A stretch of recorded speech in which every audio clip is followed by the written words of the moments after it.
smelled like antiseptic and cold steel. Pale blue walls. A single window with the blinds half drawn. The kind of hospital room you only ever end up in when someone has already decided your life is worth less than something else they wanted. She was sitting up in the bed. Her left side was wrapped in layers of white gauze. One of her hands was pressed flat against the sheet, right over the place where a part of her body had been that morning and was no longer. Her eyes were open. Her eyes were dry. She was not crying. In front of her, on the clean white bedsheet, there was a manila folder. Annulment papers. A gold pen laid across the top of the folder the way a waiter lays down cutlery at the beginning of a meal. The door had just closed. The man who had placed the folder on her bed had just walked out. 17 minutes before this, she had given him her kidney. 7 minutes before this, he had walked into the room, looked at her bandaged body, and said the 3 words she would carry for the rest of her life. She had not signed the papers. She was not going to sign the papers. And somewhere across the city, on the 42nd floor of a glass building in Gangnam, a man she had never officially met was setting down a cup of tea, turning to the only person in the room with him and saying very quietly, "It's time." His hand rested on the desk, unnaturally still. A thin pale scar along the left side of his jawline caught the last of the evening light. A plain steel band sat on the smallest finger of his left hand. The other man in the room did not speak. He simply nodded once and left to make the phone calls that were about to rearrange the lives of everyone the story was about to touch. She did not know him yet. She had met him once. 5 years ago, on a rainy night in London, at a noodle stand, at 1 in the morning, when she was 28 years old and still believed the world was on her side. She did not remember his face. He had never forgotten hers. Her name was Efua Sarpong. She was Ghanaian. She was 33 years old. She was the best cook in any room she had ever walked into, and for 11 years she had been saving, stitching, sacrificing, and quietly preparing to open a restaurant in Seoul called Nsarama, which in Twi means child of the stars, and which was going to carry her mother's name above the door. His name was Seo Jun-ho. He was 38 years old. He ran a network in Seoul that the news did not know how to write about, because the news did not know it existed. He had built it brick by brick, after something happened to him at 16 that he had never spoken about out loud, and he lived by one rule. He protected the people the world had decided did not matter. And 5 years ago, on a rainy night in London, a woman he did not know had slid half of her meal across a noodle counter to a stranger who was quietly bleeding, and had said, without looking at him, "Eat. Whatever it is, it's not going to be solved on an empty stomach."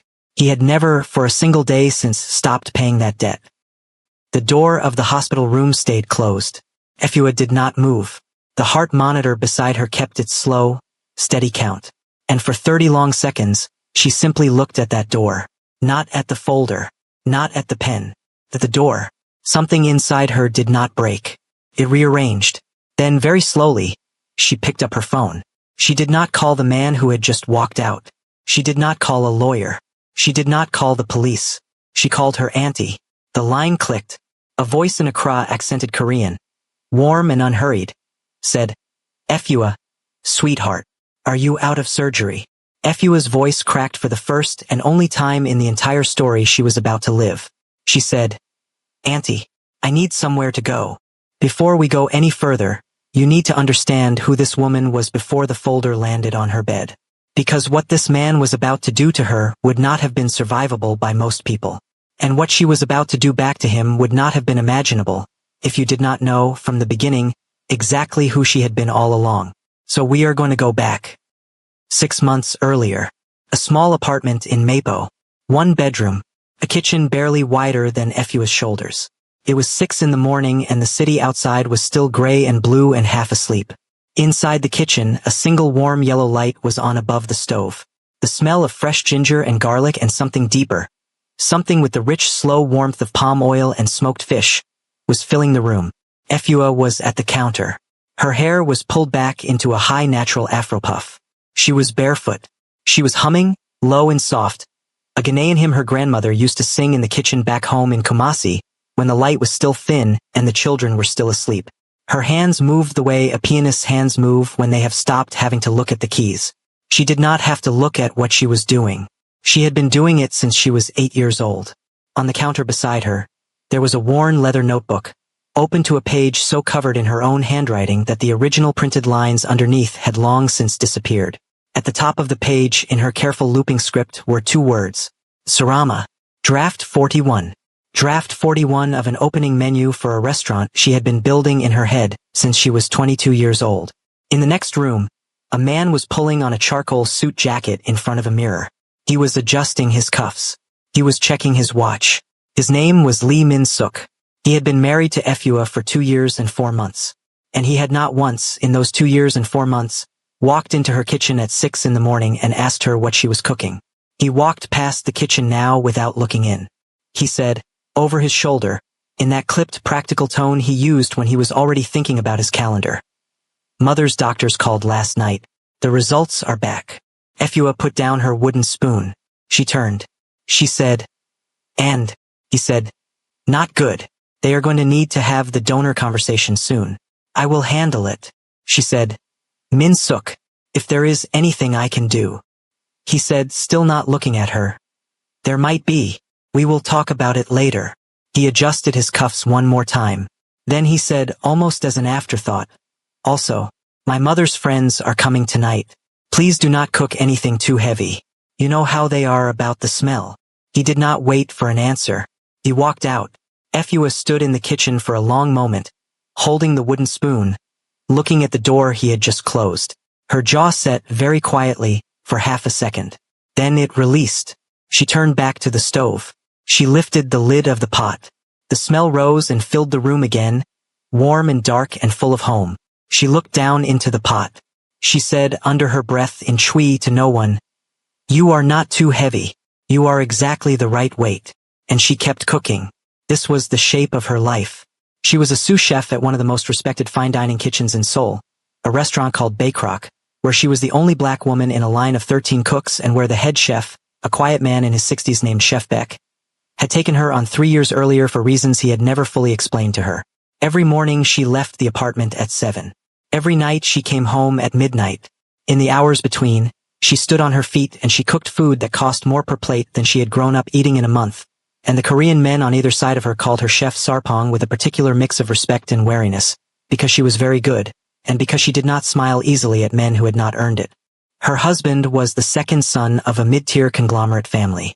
He had been handsome to her once, in the way careful composed men can be handsome before you understand that the composure is not calm, it is control. He had married her because she was beautiful in a way his friends would not immediately understand, and because beneath the wariness he thought she was soft enough to shape. He had been wrong about the second part. He had not yet understood that he was wrong. Her mother had been dead for 10 years. Cancer. Misdiagnosed for 2 years at a clinic in Accra that kept losing her file. Her mother's last fully lucid sentence to her, whispered through cracked lips in a hospital bed on a Tuesday afternoon, had been this.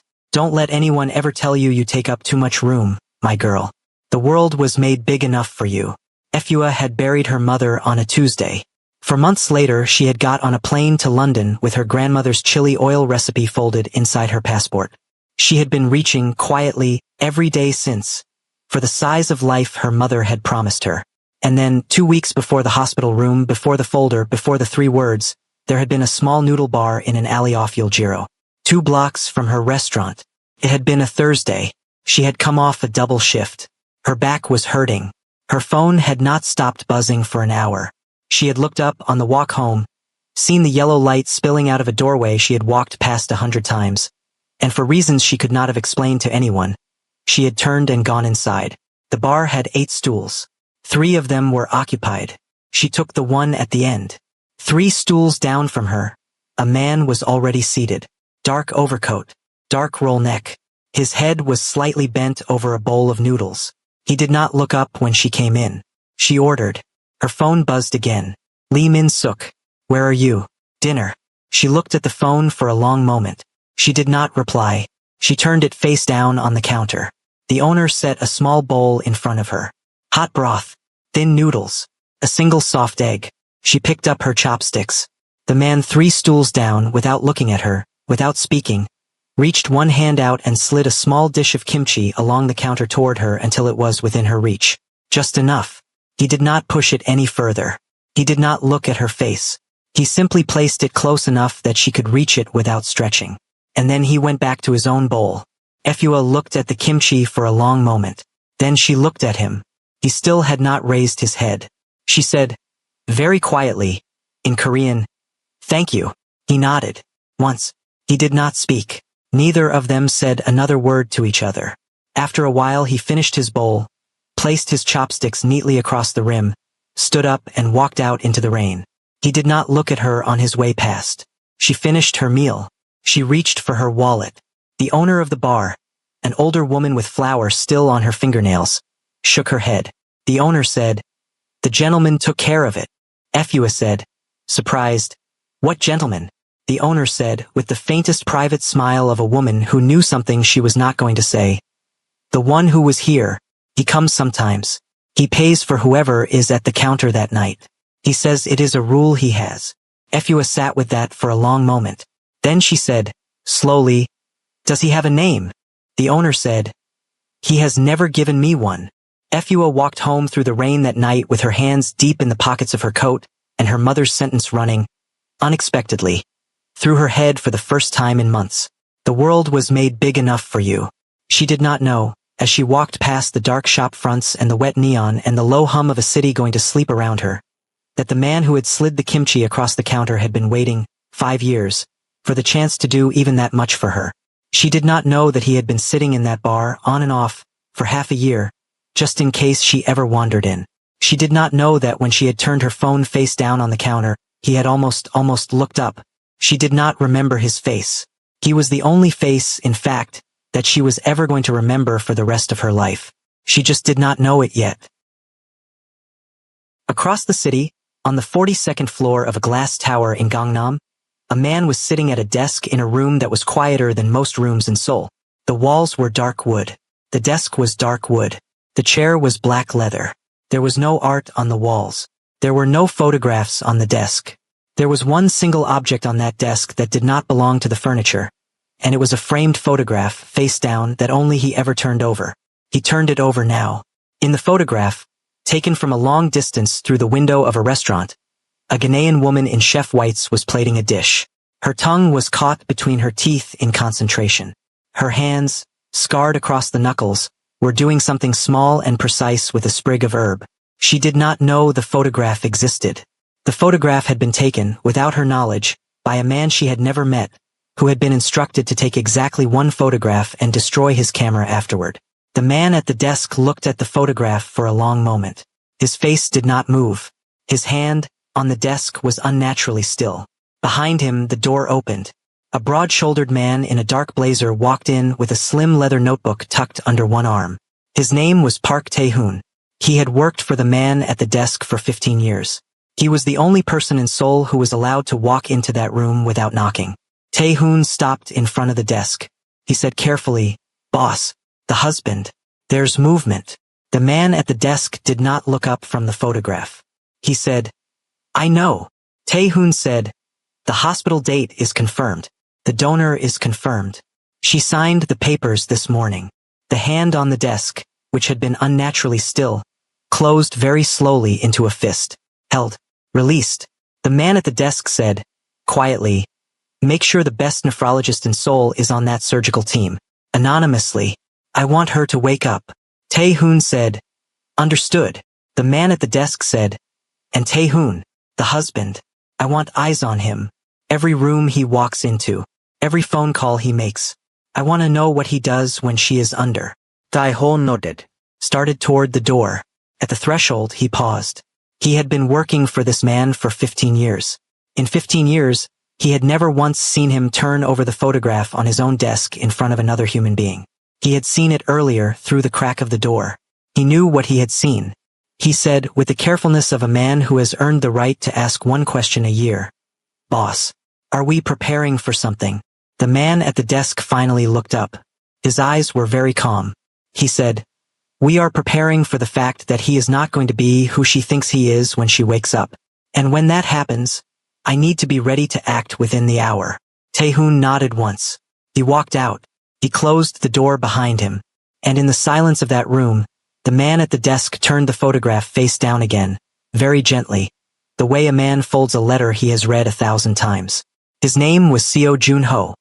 He had been loving her, quietly, from exactly this distance, for 5 years. And the viewer now knew something Efua did not know, and it was the kind of knowing that would sit under every scene of the story like a second heartbeat until the moment she finally turned around and saw him standing there. This is the part of the story where I want you to do me a favor. Take 1 second. Think of a man you have known in your life. A man who was very good at smiling at the right time in the right room for the right people. A man whose politeness was the most frightening thing about him. A man whose smile always arrived a half second after he had finished calculating whether it should. If you have known a man like that, put a word in the comments. Just one. The word that comes up for you first when you think of him. I want to see how many of us have met the same man, wearing a different face. Because you are about to meet him now. Friday night. A private dining room on the top floor of a hotel in Cheongdamdong. Low amber lighting. A long table set for 14. Crystal. Silk. The faint, clean scent of expensive orchids. Lee Min-suk stood at the head of the table in a midnight blue suit, pouring wine for his mother's oldest friend. He smiled at her.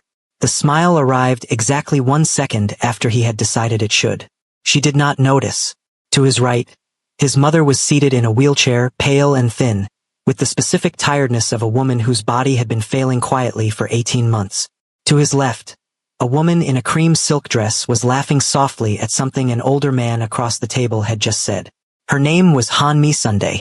Her smile arrived a visible half-second too late. Her eyes were slightly tight at the corners. She was touching the pearl at her throat. Min-suk set down the wine bottle.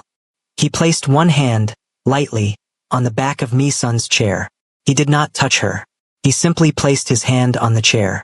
She felt the hand behind her and her spine straightened very slightly, in the exact way a well-trained child straightens when a parent enters the room.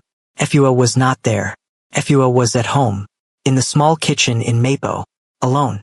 She had been told that morning that dinner tonight was a family matter. She had been told that morning that her presence would be unnecessary. She had nodded. She had gone to the market. She had cooked, anyway, a small pot of groundnut soup, because she had told herself she was simply cooking for the next day's lunch. She had eaten a bowl of it alone, standing up at 6 in the evening, while her husband was upstairs in a hotel pouring wine for another woman. Min-suk raised his glass at the dinner. He made a quiet toast to his mother's strength. He thanked the friends of the family for their prayers. He said, in a voice low enough that the servers in the corner of the room leaned slightly forward to hear, that the family had found a donor match, that the procedure would be within the month, that they could all begin at last to look forward. His mother reached up from her wheelchair and squeezed his hand. She said, in a voice that had once been sharper, softer now with illness, "You have always been such a good son." He smiled at her. The smile arrived 1 second after he had decided it should. He said, "Mother, you taught me well." And in the kitchen in Mapo, Efua Sarpong finished her soup, washed her bowl, dried her hands, and reached for the leather notebook on the counter. She opened it. She turned to a fresh page. And she began, in her careful looping script, to write out draft 42 of an opening menu for a restaurant that she was going to open one day, no matter what it cost her, in her mother's name. 3 weeks later, she went under. The surgery took 4 hours. A nephrologist from a hospital in Busan who had been flown in that morning at a cost no one explained to her performed the extraction. A second team, waiting in an adjoining theater, transplanted the kidney into her mother-in-law within the hour. Both operations were, by every clinical measure, successful. Efua swam up through the anesthesia slowly. The light above her bed was too bright. Her mouth was dry. Her left side felt like someone had reached inside her with a hand made of lead and closed it, slowly, around her ribs. The nurse at her bedside was Korean, young, kind. She held a cup of water to Efua's mouth. Efua drank. The nurse said, in Korean, "Your mother-in-law is stable.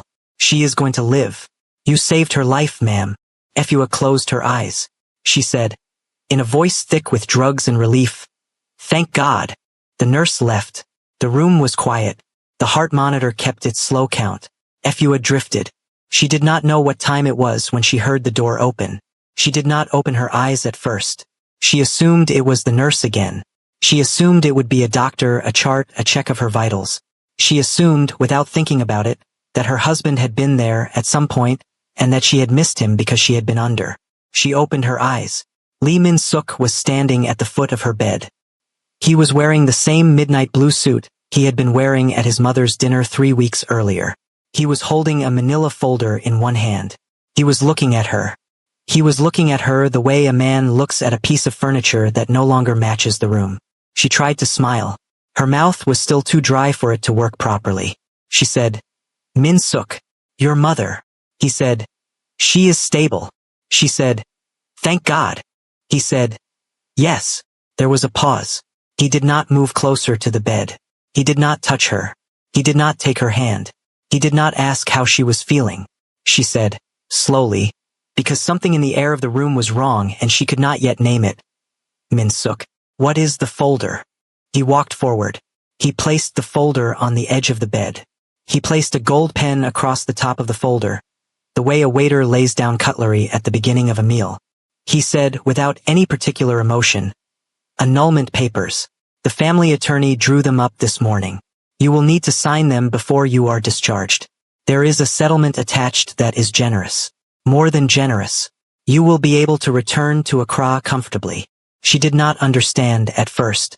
She said, "I am sorry." "What?" He said, "You gave me what I needed. My mother is alive. The inheritance clause has cleared. Me son is at the tailor's this afternoon for the engagement dress. My family cannot have a public mess. You are going to sign these papers, take the settlement, and go home. Quietly. We both understand how this works." She stared at him. She said, "Min-suk, I just gave you my kidney 17 minutes ago." He looked at her. He looked at the bandaged side. He looked at her swollen face. He looked at her hair, matted flat against the pillow from 6 hours under the surgical lights. He said very clearly, very flatly, almost gently. He said, "You're an eyesore." He did not say it cruelly. He did not say it with heat. He said it the way his mother had said it to him every day of his childhood. He said it as if he were doing her a kindness by being honest. He said it as if it were an observation about the weather, inevitable, uninteresting, already decided. He said, "Sign the papers. Go home." He turned. He walked to the door. He paused with his hand on the handle. He did not turn back. He said, "For what it is worth. Thank you. For the kidney."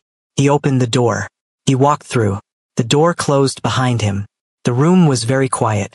The heart monitor kept its slow count. The pale blue walls did not move. The blinds at the window were still half drawn.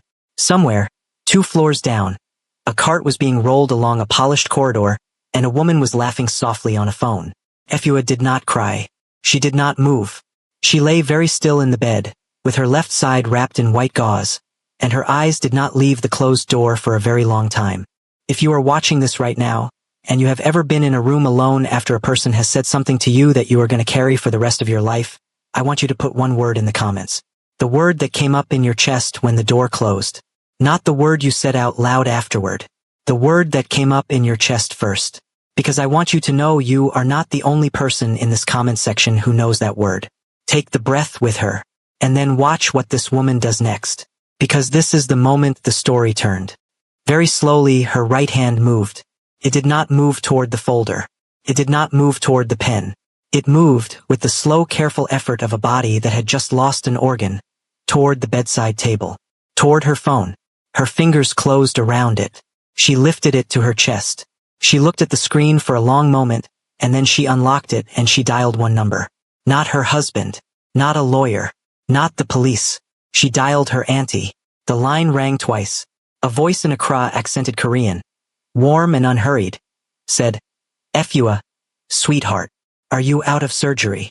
Efua opened her mouth. The word home tried to come up and could not. She tried again. Her voice cracked. For the first and only time in this entire story, she said, "Auntie, I need somewhere to go." There was 1 full second of silence on the other end of the line. Then Auntie Akojua's voice came back, and it was no longer warm and unhurried. It was steady and quiet, and as clear as a knife. She said, "Tell me what room." "I am coming now." Efua told her the hospital. Efua told her the floor. Efua told her the room number. Efua hung up the phone. She laid it against her chest, over her heart, and she stared at the closed door of that hospital room, and she waited. She did not sign the papers. She did not touch the pen. 40 minutes later, Auntie Akojua Boteng walked into that hospital room with a duffel bag over one shoulder and a silver-threaded afro cropped close to her skull and a gold Gai Nyam pendant at her throat. And she looked at her niece on the bed, and she looked at the folder on the sheet, and she looked at the pen, and she picked up the pen and she put it in her own pocket. She said, "Get dressed. We are going home. My home." Efua said, "Auntie, I cannot stand." Akojua said, "Then I will carry you," and she did. Meanwhile, on the 42nd floor of a glass tower in Gangnam, a phone was ringing in a very quiet room. Seo Jun-ho picked it up on the first ring. He listened for exactly 11 seconds. He did not speak. Then he said quietly, "Repeat what he said to her." The voice on the other end repeated it. There were 3 words. The 3 words the title of this story is built on. Yun-ho listened. His face did not move. His hand, on the desk, was unnaturally still. He said, "Is she alone right now?" The voice said, "Her aunt is on the way." He said, "Good." He said, "I do not want anyone from our side in that hospital. Do not approach her. Do not go near her aunt. She is not going to know we are here. Not tonight. Not tomorrow. Not for a long time." The voice said, "Understood." Jun-ho said, "But I want you to listen very carefully to what I am about to tell you." He said, Lee Min-suk, his mother's inheritance. Every legal document he has filed in the last 24 hours. Every conversation he has had with his attorney. Every transfer that has gone into or out of his accounts since the date of the donor match. I want all of it. By morning. The voice said, "Boss." Jun-ho said, "And I want one more thing." There was a small pause. He said, "The fiancé, Anmi-san, her family, her position, her prenuptial agreement, her exit options. I want her file on my desk by tomorrow night." The voice said, "Understood." Jun-ho hung up the phone. He sat very still in his chair. He looked, for a long moment, at the framed photograph face down on the corner of his desk. He did not turn it over this time. He said, out loud to no one, in a voice so quiet that even the man standing at the door did not catch the words. He said, "I'm sorry, Efua. I should have moved sooner." Tae-hoon, at the door, pretended he had not heard. Akojua's apartment was above a herbal medicine shop on a narrow street in Itaewon. It was small. It was warm. It was full of things no other apartment in Seoul smelled like. Dried ginger, star anise, the faint earthy memory of shea butter, a small framed photograph of Efua's mother on a low shelf by the window, next to a candle that had been lit every Sunday for 10 years. Akojua laid Efua on the couch in the living room. She placed a cushion under her bandaged side. She covered her with a blanket so soft and old that Efua recognized it from her aunt's old bedroom in Accra, 25 years ago. She set a small bowl of warm groundnut soup on the low table beside the couch. She did not tell Efua to eat. She simply placed it where she could reach it. She sat in the armchair across from her niece. She did not ask what had happened. She simply sat, and she waited. Efua looked at the ceiling for a very long time. Then she looked at her aunt, and she told her everything. The folder, the pen, the sentence, the tailor's shop, the mother's dinner 3 weeks earlier, the soup she had eaten alone at 6 in the evening, the kidney, the 17 minutes. Akojua listened without interrupting once. Her face did not move, but somewhere around the middle of the story, her eyes went very black, and her mouth went very flat, and her body went very still, and anyone who knew Akojua Boteng would have known that the woman in the armchair was no longer sitting in grief. She was sitting in something older, something colder, something that the Ghanaian aunties in her family had been carrying for 3 generations and had never once wasted on a man who did not deserve it. When Efua finished talking, Akojua did not say anything for a long moment. Then she said quietly, "You did not sign." Efua said, "No."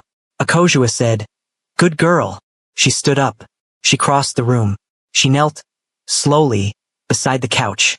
She took one of Efua's scarred hands in both of hers. Her hands were dry and warm and smelled faintly of ginger. She said, "Listen to me, my love. You are going to sleep in this apartment tonight. You are going to heal in this apartment for as many weeks as you need to. And when you can stand up again, we are going to do 2 things in this exact order. Do you hear me?" Efua nodded. Akojua said, "First, we are going to open that restaurant. The one with your mother's name above the door. We are going to open it here in Seoul, in the middle of the street where he can see it every time he drives to work, and it is going to be the best restaurant in this city within 1 year. Do you understand me? Efua nodded. Akojua said, Second, that man, Lee Min-suk, he is not going to keep his mother's money. He is not going to keep his fiancée. He is not going to keep his name. Not because we are going to take it from him, because he is going to hand it to us, with his own hands. Do you understand me? Efua did not nod this time. She said very quietly, Auntie, how? Akojua looked at her niece for a long, long moment. Then Akojua said, in a voice so steady that Efua's chest hurt, I do not know yet, my love, but I have lived long enough to know one thing. Men like him always hand it to you themselves. You just have to live long enough to be in the room when they drop it. Efua closed her eyes. A single tear slid down the side of her face, into her hair. She did not wipe it away. She said, Auntie, Adwoa. Akojua said, I will call her tonight. She will be on a plane by morning. Efua whispered, Thank you. Akojua said, Sleep, my love. Nothing else happens tonight. Tonight, you sleep in your aunt's house, and the world can wait. She stood. She walked to the window. She lit the candle by her sister's photograph. She stood at the window for a long moment, looking at the narrow Itaewon Street below, and her eyes were very black, and her mouth was very flat, and the Gai Nyam pendant at her throat caught the candlelight once and held it. Adwoa Frimpong arrived from Accra at 7 in the morning, 2 days later. On a red-eye flight she had booked within 40 minutes of Akojua's phone call. She had long, thick box braids, a small gold stud in the left nostril, and an overstuffed travel bag that she dropped inside the door of Akojua's apartment without setting down. She walked straight into the living room. She took one look at Efua on the couch. Her sharp, bright face went completely still. Then she crossed the room, sat on the edge of the couch, and very carefully, so as not to hurt her best friend's stitched side, she gathered Efua into her arms. She did not speak. She simply held on. And Efua Sarpong, who had not cried once in the hospital, who had not cried once in her aunt's apartment, who had not cried once at the foot of the bed the night she watched her mother die, finally, put her forehead against her best friend's shoulder and broke. She cried for 40 minutes without stopping. Adwoa did not shush her. Adwoa did not offer a single word of comfort. Adwoa simply held her and rocked her very slightly, the way Adwoa's grandmother used to rock both of them when they were 8 years old and someone had taken something from them at school that they did not yet have the language to name. When Efua finally ran out of tears, Adwoa said, very softly, against her friend's hair, I've got you, sister. I've got you. And this man is going to learn who he married.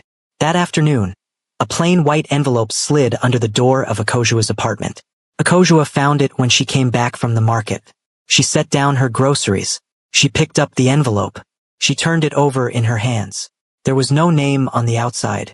There was no return address. She opened it. Inside was a single business card. Heavy cream cardstock, embossed in black. The name of a senior family law attorney in a firm so prestigious that Akojua had heard of it even in Itaewon. No note, just the card. She walked into the living room. She placed the card on the low table in front of Efua. She said, Someone is helping us, my love. We do not know who yet. We will find out who later. For now, I want you to call him. Efua looked at the card for a long time. She said, Auntie, I cannot afford a lawyer from this firm. Akojua said, I do not think he is sending us a bill, my love. Efua picked up the card. She turned it in her scarred fingers. She said slowly, Why would anyone do this? Akojua did not answer. Across the city, on the 42nd floor of a glass tower in Gangnam, Seo Jun-ho sat at his desk, did not turn over the photograph, and picked up a pen to sign the retainer that would pay for that attorney's time out of his own personal account, invisibly in perpetuity for as long as Efua Sarpong needed him. She called the number on the card the next morning. The lawyer picked up on the first ring. He said, in careful, unhurried Korean, Mrs. Sarpong, I have been waiting for your call. Please take your time, and tell me everything from the beginning. 3 weeks passed. Efua's stitches came out on a Wednesday. She stood, for the first time, on the Thursday. She walked, slowly, around Akojua's living room on the Friday. By the following Monday, she was walking to the end of the street and back. By the Monday after that, she was going as far as the small park near the herbal shop, sitting on a bench under a ginkgo tree, and watching old Korean men play baduk in the afternoon light. And one evening, for reasons she could not explain to her aunt, she walked further than she had walked in a month. She walked to the small family-run restaurant in an alley in Jongno where Chef Baek's youngest brother ran the kitchen. She had worked shifts there years ago as a favor, before Baekrock had become her life. She stood in the doorway in a simple dark dress and her high afro puff, and she said to the old man behind the counter, "I am not ready to go back to the big kitchen. I am not ready to work for men who knew me as his wife. But I can cook for 10 tables a night. If you will have me." The old man looked at her. He had heard. Everyone in the small restaurant world of Jongno had heard. The Ghanaian chef at Baekrock. The inheritance family. The hospital. The story was already a quiet legend in the back kitchens of 3 districts. He said, "Chef Sarpong, I was hoping you would come." He put her in whites that evening. And on her 4th night cooking in that kitchen, a man walked in alone. He was wearing a dark overcoat, a dark roll neck. He sat at the small counter that looked into the kitchen. He did not pick up the menu. He waited for her to look up. She looked up. She did not recognize him consciously, but something in her chest went still for half a second, the way it had gone still in the noodle bar, and she could not have said why. He said, quietly, in Korean, "What are you cooking tonight?" She said, "Tonight the soup is doenjang jjigae. There is a Ghanaian braise on the side that I made for the staff. It is not on the menu." He said, "I will have the braise." She said, "It is not on the menu." He said, "Then I will have whatever the staff is eating." She looked at him for a moment longer. His face was quiet. His eyes did not move from hers. He did not smile. He did not flirt. He simply waited. She said, "All right." She made him a bowl. She placed it in front of him. He ate it in silence. He paid. He left. He came back the next night, and the next, and the night after that. He never sat anywhere but the counter. He never ordered anything but what she was cooking. He never said more than one sentence in a single visit. He tipped once, quietly, at the end of the first week, in a folded envelope he left tucked under the empty bowl, and when she opened it in the back kitchen after he had gone, it was an amount of money so absurd that she sat down, hard on a crate of cabbages, and looked at it for a full minute. She did not know his name. She called him, in her own head, without ever saying it out loud, the man in the dark coat. On his 9th visit, she said, as she placed the bowl in front of him, "I am sorry. I do not know what to call you." He looked at her. Very quietly he said, "Jun-ho." She said, "Jun-ho." He said, "Yes." She said, "Chef Sarpong." He said, "I know." Something in the way he said it made her pause. But the bell at the counter rang for another order, and she turned, and by the time she turned back he was eating, and his face was quiet again, and she told herself she had imagined it. On his 11th visit, she was humming. She did not notice she was humming until she placed his bowl in front of him and he was looking at her. He said quietly, "I heard you, earlier. What was the song?" She said, surprised, "A hymn from home. My grandmother used to sing it when she cooked." He said, "What is it called?" She told him. He nodded once. He said, "Thank you." He ate. He paid. He left. 2 nights later, he came back, and before he sat down at the counter, he placed a small object on the wood in front of her.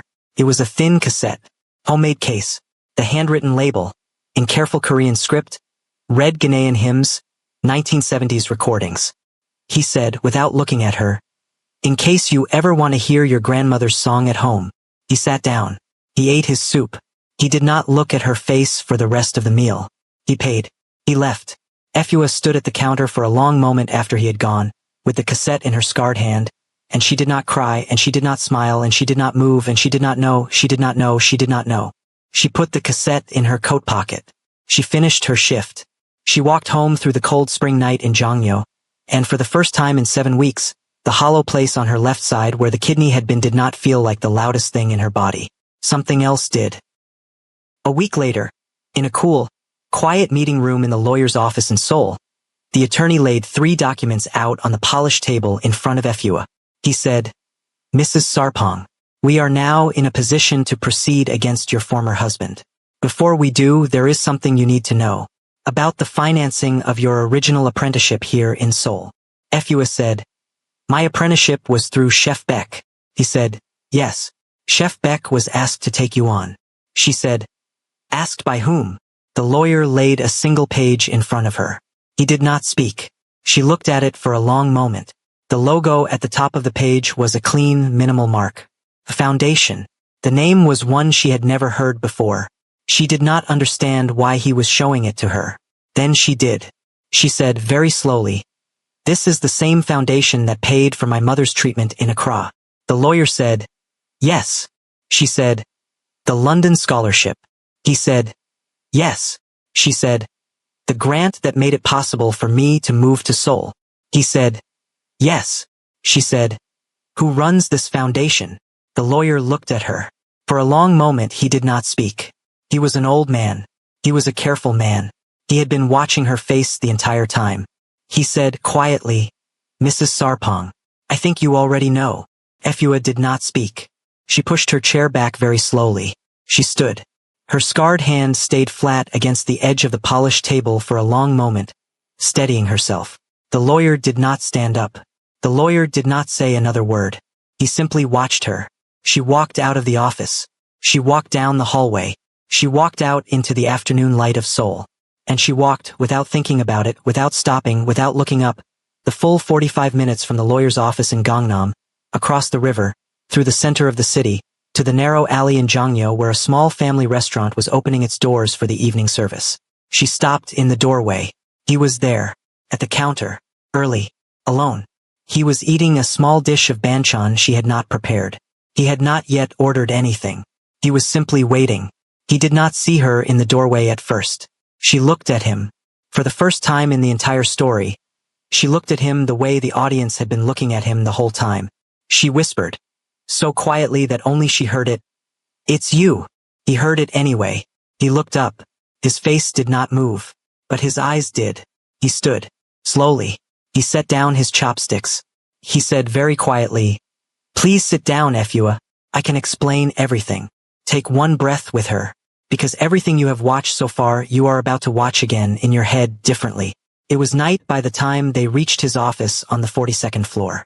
He had not driven her. He had walked beside her, 2 steps behind, the entire way, because he had understood, without needing to be told, that she needed to arrive on her own feet. He closed the door of the office behind her. He did not sit down behind his desk. He crossed the room and stood with his back to the window and the lights of Seoul glittering behind him, and he waited for her to speak first. She did not sit. She said quietly, start at the beginning, and do not leave anything out. He did not leave anything out. He told her about his younger brother, the alley in Busan, the ambulance that would not come after dark, the 16-year-old boy who had carried the body home on his own back, the rule he had built his life around since that night. He told her about London. 5 years ago, a rainy night, 1 in the morning, a knife wound he had taken an hour before and had not yet had stitched because he had not wanted his men to see him weak. He told her about the noodle stand, the bright yellow light, a young woman with scarred hands and a high afro puff who had sat down 3 stools away from him, seen the blood he was hiding under his sleeve before the old owner of the noodle stand had seen it, and said nothing.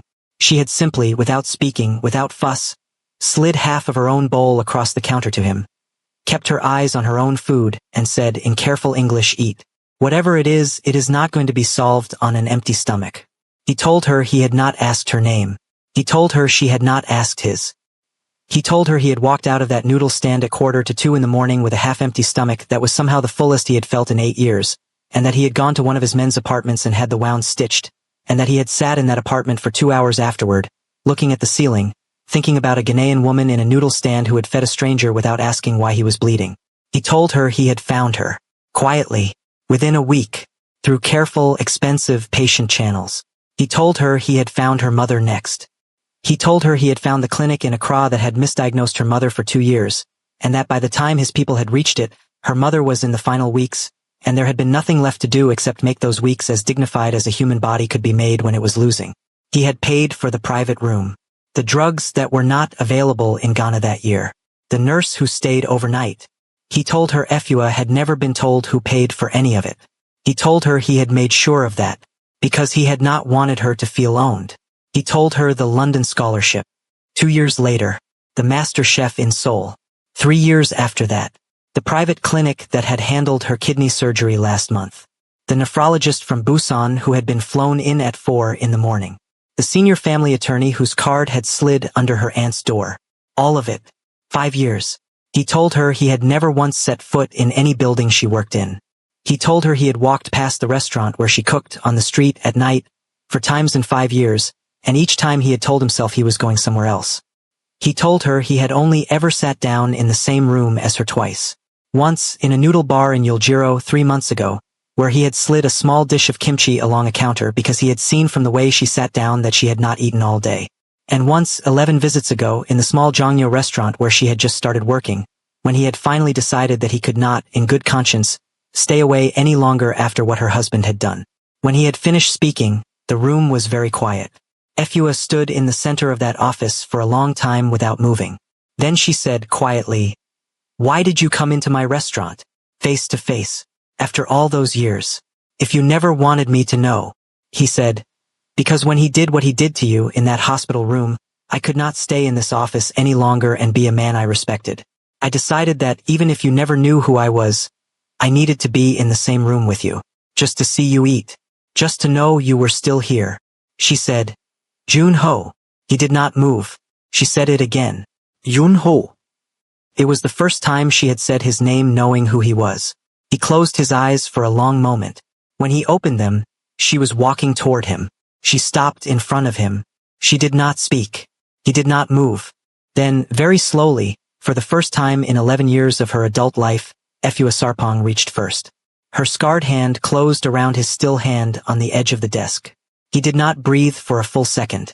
Then, very slowly, he turned his hand under hers and closed his fingers around hers. And he said one sentence, quiet, almost apologetic. He said, "I have loved you for 5 years. I did not know how to do it any other way." She did not answer with words. She lifted his hand, very gently, and she pressed it against the left side of her body, against the place where the kidney used to be, against the scar that was still new and pink and would be there forever. She said, "Then stand in the room with me now, for the next part. If you have ever, once in your life, had somebody look at you the way this man is looking at her right now, you know that this is the scene in a story where something shifts that you can never quite explain to anyone who is not inside your own body at the time. It does not look like much from the outside. A hand on a desk. A hand on a scar. 2 people standing very close together in a quiet room. From the inside, it is the loudest sound a body has ever made. If a moment in your own life just flashed behind your eyes while you were watching this, you know the person I want you to send this video to. No message is necessary. Just the video. The right person will understand." 2 days later, the counterplay began. The lawyer filed. The first quiet signals went out through the correct legal channels in Seoul. By the end of the week, Lee Min-suk had been informed that his wife, whom he had assumed was halfway back to Accra, was not only still in the country but had retained a legal team that no one in his family's circle could explain. He was rattled. For the first time in the video, the polished surface cracked. He adjusted his cuffs too often. He straightened his tie at the breakfast table 3 times before he managed to leave the apartment. He looked at Mi-sun across the breakfast table one morning, and for the first time in the months she had known him, his smile did not arrive at all. He did what frightened powerful men do when their arithmetic stops adding up. He reached sideways. There was a man, an old family friend, a senior prosecutor in the Seoul Central District, a man whose son had been at university with Min-suk, a man who, for the right social favors, would take a quiet call and agree to quietly review a quietly submitted file. The file Min-suk quietly submitted was about Seo Jun-ho. The file was not true. The file did not need to be true. The file simply needed to contain enough of the shape of truth to create a 6-month investigation that would take a specific man out of play at a specific moment. Tae-hoon brought the news to Jun-ho on a Tuesday afternoon in the office. Jun-ho's hand went very still on the desk. He did not speak for a long moment. Then he said quietly, "Bring her here." When Efua arrived, he did not bring her into the office. He met her in the reception area on the 42nd floor, at the very end of the working day, and he led her to a smaller room. Warm wood, low lighting, 2 chairs, a single table, no desk between them. He told her. All of it. The charges, the prosecutor, the timeline, the realistic outcome. The fact that any public movement on her case from this point forward would be weaponized against him. And then he told her what the exit looked like. He said quietly, "You sign the annulment. You take the settlement your lawyer has negotiated. It is more than enough to open Sarama in Accra, in your mother's name, exactly the way you always wanted. You go home. You live a long and beautiful life. And I absorb the hit here, alone. They will not be able to touch you once you are on Ghanaian soil and the divorce is finalized. He wants to embarrass his family more than he wants to chase you across borders. He will stop." She looked at him. She did not speak for a long moment. Then she said, "And you?" He said, "I will be fine." She said, "Jun Ho." He said very quietly, "Efua, I have been standing between you and the world for 5 years. Let me stand one more time." She looked at him for a long, long time. In her chest, something very old, something very tired, something that had been reaching for the sensible thing her whole life, began quietly to speak. "Go. He is offering. You can open the restaurant. You can go home. You can live." And then, underneath that voice, another voice, older and clearer, the voice her mother had used on a Tuesday afternoon in a hospital in Accra 10 years ago, said quite simply, "Don't let anyone ever tell you you take up too much room, my girl. The world was made big enough for you." Efua closed her eyes. When she opened them, she was not the woman who had walked into that office. She said, "No." He did not move. She said, "I spent 11 years being careful. I spent 11 years not reaching first. You have been carrying me in silence for 5 years. I am not going to let you carry this one alone. I am going to stand next to you, and we are going to win this together. Because I am not going to begin the rest of my life on the other side of a door you had to close alone." She reached across the small table. She took both of his hands in hers. She said, "Tell me what I need to do." He looked at her. He said quietly, almost with a smile, "Chef Sarpong, you are going to cook. Before I tell you what she did next, I want you to do something for me. In the comments, I want you to guess. Exactly how does a woman the world called an eyesore, a woman who was thrown out of a hospital bed 17 minutes after she gave up her kidney, a woman with a pair of scarred hands and a high afro puff and a mother who told her once that the world was big enough for her, bring down a man with her husband's name, her husband's money, and her husband's prosecutors in his pocket? I already know the answer. A handful of you are going to guess it, but you are going to have to earn it the way she did. Take your best shot in the comments, and then watch what this woman does with her hands." 3 days later, Efua Sarpong walked, alone, into the private wing of the Seoul Medical Center where her former mother-in-law was still recovering from the transplant. She was not stopped at the door. She was recognized on site, and 2 separate nurses stepped out of her way without being asked, and the security guard at the corner of the corridor looked at her for a long moment, recognized her, and turned his face toward the wall. Mi-sun was in the chair beside the bed. She was wearing a cream silk blouse. She was holding a cup of tea. When Efua walked into the room, the cup stopped halfway to her mouth. The old woman in the bed opened her eyes. She was pale. She was thin. She was propped up on 2 pillows, with a tube in her arm and a blanket across her lap, and she was the woman whose body was alive because a Ghanaian chef had given her a kidney 6 weeks ago. She saw Efua. She did not speak for a long moment. Then, in a voice that had once been very sharp and was softer now, she said to Mi-sun, in Korean, "Leave us." Mi-sun said, "Mother, I do not think." The old woman said, "Leave us." Mi-sun left. She did not look at Efua on her way out. Her smile, for the first time in the story, did not even try to arrive. The door closed. Efua walked, slowly, to the chair beside the bed. She sat down. She did not reach for the old woman's hand. She placed her own hands carefully in her lap. She said, in quiet Korean, "Mrs. Lee." The old woman said, "Efua." They looked at each other for a long moment. Then Efua said quietly, "I have not come here to ask you for anything." The old woman said, "I know. What have you come for?" Efua said, "I have come to tell you what your son said to me in a hospital room 6 weeks ago, 17 minutes after he was told that you would live." The old woman did not move. Efua said, "He walked into the room. He placed a folder on the bed. He placed a pen on the folder. He looked at my body, and he said very quietly the way a man comments on the weather. He said, 'You're an eyesore.' And then he told me to sign the papers and go home." The old woman closed her eyes. Efua did not stop. She said, I know where he learned that sentence. I am not angry at you. I have lost my own mother. I know what it is to carry the voice of a mother in your chest for the rest of your life. I am telling you because I believe you have the power to stop passing it down. What he does next, he will do with your name on his lips. I wanted you to have the chance to decide whether you want that to continue. The old woman was silent for a very, very long time.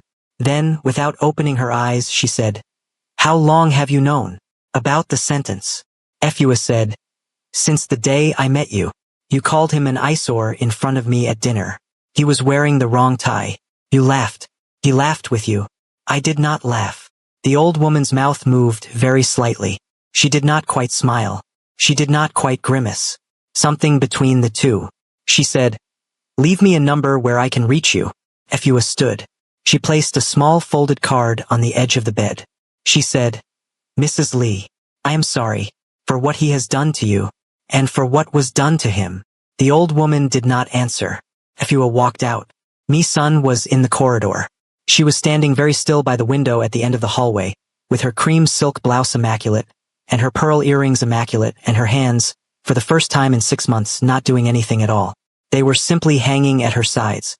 Efua walked past her. Then, 3 steps past her, she stopped. She did not turn around. She heard Mi-sun's voice behind her. Not loud, not performed. Small and tired and very, very real. Mi-sun said, "He is going to do it to me too, isn't he?" Efua stood in the corridor for a long moment. Then she turned her head, just enough to see Mi-sun out of the corner of her eye. She said quietly, "Yes, he is." She said, "You have more money than I ever had, and better lawyers than I ever had, and a father who will answer your phone calls at 2 in the morning. Use all of that while you still have it." Mi-sun said, very quietly, "Thank you." Efua walked on. She did not look back. Across the city, Seo Jun-ho was making his own choice. The senior prosecutor was a man he had known for 15 years. They had sat on the same charity board. They had, once at a long dinner, spoken about their mothers. Jun-ho went alone. He did not bring Tae-hoon. He did not bring a lawyer. He did not wear a tie. He walked into the man's office at 4 in the afternoon, unarmed, and he sat down in the chair across the desk, and he said quietly, "You can take me. You have the authority. I am not going to run. I am not going to ask you to lose your career for me. But before you make your decision, I want you to listen to me for 10 minutes. And then you can decide." The prosecutor did not speak. Jun-ho told him, all of it. The alley in Busan. The boy. The rule. The noodle stand. The Ghanaian woman. The husband. The hospital. The sentence. The kidney. The inheritance. The prosecutor did not take a single note. When Jun-ho had finished, he said, "The woman your friend's son is asking you to help him destroy gave her body, 6 weeks ago, to save the life of his mother. And 17 minutes after she did that, he called her an eyesore, and he walked out. That is the man you are being asked to stand next to. I am telling you this because I have known you for 15 years, and I am not going to let you stand next to him without knowing what you are standing next to." The prosecutor did not speak. Jun-ho stood. He said, "I will not ask you to help her. I will not ask you to drop the file. I will simply ask you to sit with what you have heard for one night, and then do whatever you believe is right." He walked out. In the car, for the first time in the video, the audience saw his hand tremble very slightly as he closed the door. He had put himself on the table for her. He had not told her. 3 days later, at 6 in the morning, an old woman in a hospital bed in the private wing of the Seoul Medical Center reached for the small folded card Efua had left on the edge of her blanket, and she picked up her phone, and she dialed one number. The woman who answered on the other end was a journalist. She was in her mid-60s. She had been writing long-form investigative pieces in Seoul for 40 years. She and the old woman in the bed had gone to the same girls' school in the 1960s. Her first question, as she always said, was the same. She said, "What is the story, and who is it about?" The old woman in the bed told her. All of it. Her son. The kidney. The hospital room. The sentence. The fiancé at the tailor's. The inheritance clause. The Ghanaian girl. And then she told her one more thing. A detail she had not told her son. A detail she had not told her doctors. A detail she had kept in the bottom drawer of her own chest for 6 months. Because she had been afraid of what it would mean if it were true. She said quietly, In the months before I got sick, my son was bringing me a supplement. He said it was for my heart. He told me his nutritionist had recommended it. I was taking it every morning. I stopped the day I went into the hospital because the nurses took over my medication. I have 3 of the capsules in the drawer of my bedside table in Songbukdong. They are still sealed. I want you to have them tested. I will give you the key to the house. Do not tell him I asked you. I need to know. The journalist did not speak for a long moment. Then she said very quietly, I will send someone today. She hung up. The old woman closed her eyes. She said under her breath to no one, Efua, I am so sorry, my child. The forensic toxicologist Junho had quietly received the 3 sealed capsules at 2 in the afternoon. By 9 that night, he had isolated the active compound. At 11, he called Efua's lawyer. Efua's lawyer called Efua at 11:30. Efua sat down on a Kojua's couch when she heard what was in the capsules, and she was very quiet for a long time. Then she said, I have seen this compound before. The lawyer said, Where? She said, In a course I took 8 years ago in Lyon. A food historian was lecturing on slow poisoning through cooking in the French royal courts of the 17th century. The compound in this capsule is a modernized version of a slow renal toxin that was used to produce the exact kind of kidney failure that could be passed off as natural disease over about 9 to 14 months. It is not on any standard medical panel. You have to know to look for it. The only reason I recognize it now is that I prepared a historical reconstruction of it on a plate in that class. I made it, with my own hands, as a culinary exercise. I have the notebook. The lawyer said very carefully, Mrs. Sarpong, do you understand what you are telling me? She said, Yes. She said, He was not simply marrying a donor. He was building one. He was poisoning her slowly to force the crisis, to force the match to unlock the inheritance. And I was the match he married. She sat very still on the couch. Then she said, very quietly, Put the report on the prosecutor's desk. Tomorrow morning. The lawyer said, Are you sure? She said, I have never been more sure of anything in my life. The prosecutor received the forensic report at 8 in the morning. At 8:15, his secretary received a call from a journalist he had known for 30 years, asking for a comment on a story she was about to run by 6 in the evening. At 8:40, the prosecutor received a second file, delivered by courier, from the office of a senior family law attorney acting on behalf of the woman named in the journalist's piece. At 9, the prosecutor sat back in his chair for a very long time. He thought about a man who had sat across his desk 3 days earlier and said, quietly, I am not going to ask you to help her. I will simply ask you to sit with what you have heard for one night. He thought about his own mother. At 10, he signed the warrant. At 10:40, 4 officers walked into a private tailor's shop on the top floor of a department store in Cheongdamdong, where a 37-year-old man was standing beside his fiancée in an immaculately fitted dark navy suit, being adjusted for a photography session that afternoon. She was in a cream silk engagement dress. The tailor, a small elderly man from Daegu, was on one knee adjusting the hem. The officers were very calm. They were very polite. The lead officer said, in careful Korean, Lee Min-suk SSI, we would like you to come with us to answer some questions. Min-suk said, I think there has been a misunderstanding. The officer said, Sir, please come with us. Min-suk looked at Mi-sun. For one full second, his face did not know what to do. Mi-sun did not reach for him. Mi-sun did not speak. Mi-sun simply looked at him, with her smile arriving nowhere at all, with her eyes not tight at the corners for the first time in 6 months, with her hand very slowly, reaching up to the pearl at her throat, and unclipping the necklace, and folding it very carefully into her palm and turning and walking to the changing room and not looking back.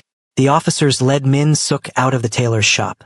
The tailor, still on one knee, blinked after them. Then he slowly stood up, bowed to no one in particular, and went to put the kettle on. In the office on the 42nd floor of a glass tower in Gangnam, Seo Junho stood at the window and watched, on a muted television across the room, the footage of a man in a half-tailored navy suit being walked out of a department store in Cheongdamdong. He did not smile. He closed his eyes for a long moment. Then he opened them and he picked up his phone and he sent one message. To one number. It is done. Come home when you are ready. Across the city, in a kitchen above a herbal shop in Itaewon, Efua Sarpong looked at her phone, read the message and set the phone down on the counter very gently, beside the wooden spoon her aunt had just handed her. She did not cry. She did not smile. She simply picked up the spoon, and she stirred the pot, and she whispered under her breath in Chui to her mother one sentence. She said, "Mame, he heard you. The world was made big enough for me after all."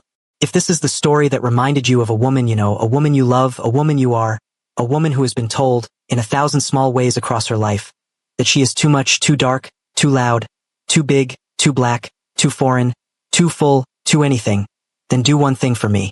Subscribe to this channel. Because every single week, quietly, I am going to tell you stories for that woman. And I would like very much for you to be in the room. 6 months later, dawn was breaking over Seoul. On the rooftop of a 4-story building in Jongno, the warm golden light of sunrise was spreading slowly across the city skyline and across the shoulders of a tall, full-figured Ghanaian woman in a gold Kent-inspired fitted dress, with her natural hair out and full, with her scarred hands relaxed at her sides, and with a slow, unguarded smile on her wide, expressive mouth. Down on the ground floor of the building, the windows of a new restaurant were being lit for the first time. A sign was being lifted into place above the door. It read, in clean black lettering on warm creamstone, Sarama, and under it, smaller, in flowing Chui script, Child of the Stars. Her mother's name was carved, quietly, into the lintel of the doorway. The stonemason had done it for free. He had known Akojua for 30 years. On the rooftop, Seo Junho stood across from her. He was not in a suit. He was in dark trousers, a dark roll neck, and the plain steel band still on the smallest finger of his left hand. He said quietly, "I have one question I never got to ask you. At the noodle stand in London, 5 years ago, why did you give me half of your meal? You didn't know me." Efua looked at him for a long moment. Then she smiled. A slow, full, unguarded smile. She said, "My mother told me once that the world was made big enough for me. I figured it was probably big enough for you too." Junho closed his eyes. When he opened them, they were wet. It was the first time in the entire story that the audience had seen this man almost undone. He said quietly, "I have loved you for 5 years. I would like very much to love you for the rest of my life. If you will let me stand in the room." She lifted his hand. She pressed it very gently against the left side of her body, against the place where the kidney used to be, against the scar that was still there and would be there forever. She said, "Stand in the room and eat what I cook. For the rest of our lives." He turned his hand under hers. His scarred jawline caught the dawn. He did not speak. He did not need to. That evening, the doors of Nsarama opened for the first service. The restaurant was full. Adwoa Frimpong was in the corner, in a wrap dress the color of burnt gold, laughing with Akojua Boteng, whose silver-threaded afro caught the light every time she tilted her head back. Park Tae-hoon was at a small table by the window, his battered dark notebook open in front of him, his laugh lines deepening quietly as he watched the room. Chef Beck, the quiet old Korean master who had taken a young Ghanaian apprentice 3 years ago for reasons he had never fully explained, was at the bar, being very carefully handed a glass of palm wine by Akojua, who was teaching him, in her Accra-accented Korean, exactly how it was supposed to be sipped. And at the counter of the open kitchen, a man in a dark overcoat, alone, unremarkable to anyone who did not know, sat down on the middle stool and waited for her to look up.